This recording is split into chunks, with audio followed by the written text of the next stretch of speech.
Welcome to another episode of Geeks Corner. Sony has officially launched the PlayStation 5, the PS5. In the pre-recorded event, the Japanese tech company revealed two versions of the console, a standard PS5 and the PS5 Digital Edition, which appears not to have a disk drive at all. And Sony has showed fans the PS5's new haptic controller, HD camera, Pulse 3D wireless headset, media remote and dual charging station as well. And we will put links to the images so you can have a look if you're interested in buying that one. Yesterday, Adobe released a Photoshop camera app for iPhones.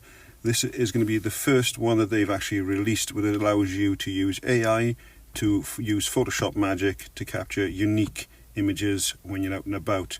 So we downloaded it and give it a test run, and we will put some links to the images that we found what we could do. And so far it gives you some good background options using the AI technology in there. So if you want to stand out from the crowd, then definitely download this application. It is free and it does have an in-app purchase if you wanted to go ahead and use the Adobe cloud storage option of 20 gigabytes, then it's £1.99. But if you're just looking for a free application, you can actually use it without having to worry about the in-app purchase.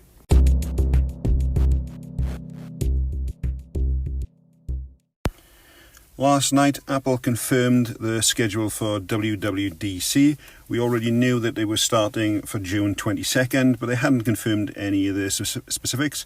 But now they've put out that they will be at 10 a.m. their time, so that's going to be about 6 p.m. UK time, and it's supposed to be the biggest WWDC to date, since obviously all developers will be able to attend, as they obviously can't do anything with the lottery this year, so it's all going to be virtual, and it'll be interesting to see the keynote that Apple actually unveils with iOS 14 and watchOS 7. So let me know if you plan on watching this and what type of things you're hoping that Apple will be announcing with the software. Now, we already know that Apple has acquired the rights to Greyhound, a World War II movie written and starring Tom Hanks, and it will now be premiering on Apple TV on July the 10th. Now, the film was originally set to launch in theatres on Father's Day weekend. However, with the COVID-19 pandemic, it's now going to be going straight to the Apple TV.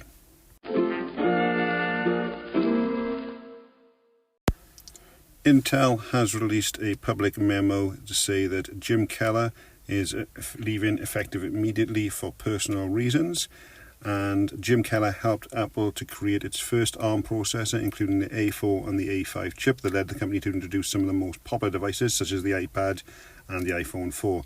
The engineer worked at Apple until 2012 and then joined AMD, and in 2016 he worked at Tesla and Vice President of Autopilot Hardware Engineering before going on into Intel. But he has now obviously got ahead and left, and that's with immediate effect. So it'll be interesting to see what he actually goes ahead into working on next. Yesterday, Google updated Google Meets, which adds a new feature which could take on Zoom, WhatsApp and Facebook Messenger rooms. This new feature is noise cancellation, and it's actually been 3 years in the making ever since they acquired Limes Audio.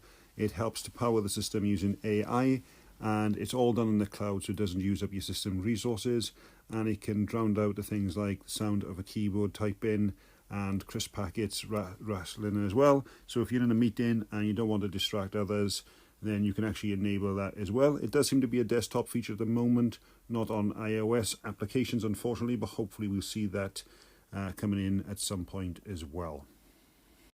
And finally, yesterday, Tim Cook announced a new major commitment from Apple to support the fight for racial equality and justice that will see the company donate $100 million to make the real change happen. Tim Cook announced Apple's Racial Equality and Justice Initiative on Twitter, along with a video detailing their efforts. And we're going to put a link now to the actual audio from what Tim Cook put on Twitter yesterday. Hello, everyone. The unfinished work of racial justice and equality call us all to account, now and always. Growing up in Alabama during the civil rights movement, I saw firsthand that the only thing that ever made lasting and durable change was people of goodwill putting aside comfort and safety to speak up, to march, to call for accountability, and to do what they could to make a flawed society more perfect. So it is today. We're at an important moment in our history, a time when progress, which has been far too slow, feels suddenly poised to move forward in a great leap. Each of us has a role to play in making sure we rise to the occasion. Things must change, and Apple's committed to being a force for that change. Today, I'm proud to announce Apple's Racial Equity and Justice Initiative with a $100 million commitment. Beginning in the United States and expanding globally over time, the initiative will challenge the systemic barriers to opportunity and dignity that exist for communities of color, and particularly for the Black community, with special focus on issues of education, economic equality, and criminal justice reform.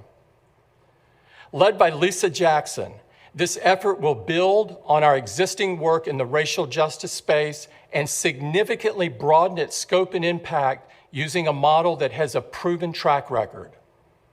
In recent years, Lisa has revolutionized our environmental work by looking across the company, bringing existing teams and projects together under one umbrella, dramatically expanding those efforts and compounding and magnifying their results.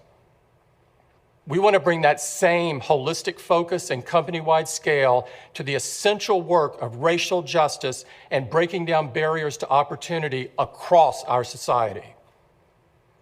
The effort will build on our long-standing work with historically Black colleges and universities, community colleges, STEM education, and underserved students and teachers, and forge new partnerships with organizations like the Equal Justice Initiative. It will bring together skills and knowledge from across the company and make changes that touch just about everything we do, all in service of achieving something transformative for our communities. Ahead of our Worldwide Developers Conference later this month, we're announcing a new developer entrepreneurial camp for Black developers with the goal of fostering and lifting up the brightest lights and best ideas in the developer family. In our supply chain and professional service partners, we're committed to increasing our total spending with Black-owned partners and increasing representation across companies we do business with. Last, but certainly not least, we're taking significant new steps on diversity and inclusion within Apple because there is more we can and must do to hire, develop, and support those from underrepresented groups, especially our Black and brown colleagues. This is a comprehensive effort governed by three principles: representation, inclusion, and accountability. I think accountability deserves special attention. Whether it is at Apple or anywhere in society, the burden of change must not fall on those who are underrepresented. It falls heaviest on those in positions of power, leadership, and influence to change structures for the greater good. Our commitment is to meet this challenge, listening, learning, and acting collaboratively. Apple has never shied away from tough conversations about tough topics. In fact, they're the only way we've made progress, and that is still true today. We will do our part, and I want to send our gratitude to everyone who is pushing needed changes forward in their communities.